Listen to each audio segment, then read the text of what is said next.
इहादे बर्तमान सुभद्रा योजना के लेकर आसला गोटे बहुत बड़ अपडेट। आसबार बरस सुभद्रा योजना रे मालामाल हेबे महिला माने। तार कारण हेउचे आसबार बरस हिताधिकारी माने 3 थर पाइबे सुभद्रा टंका बोली कहिचन उपमुख्यमंत्री प्रभाती परिड़ा। ता साथ पहला नंबर किस्तिर 4 नंबर फेस टंका केबे मिलबा आज आम पूरा डिटेल्स जानमा। वीडियो के लास्ट तक देखुन।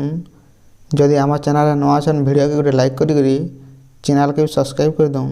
पहला तो जदि आम देखमा बेले आसबार बरस पहला किस्तिर 4 नंबर फेस टंका पहला हिताधिकारी मान को मिली जिबा।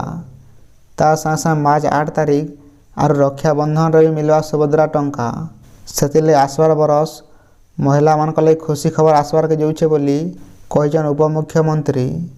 आपण माने जानिथिबे हिताधिकारी मान को पहला 2 नंबर और 3 नंबर फेस रे सुभद्रा टंका मिली सारी। डिसेम्बर 25 तारीख रे 4 नंबर फेस टंका आसवा बोली सबुआड़े चर्चा हेउतिला, किंतु जांच प्रक्रिया चलीथिबार जोगु 4 नंबर फेस टंकाटा नहीं आसी पारला बोली कहिचन उपमुख्यमंत्री प्रभाती परिड़ा। इ 4 नंबर फेस टंका 2025 रे मिलवा बोली से कहिचन, किंतु केबे मिलवा केते तारीख रे मिलवा इटा तमने ऑफिशियली घोषणा नहीं करी।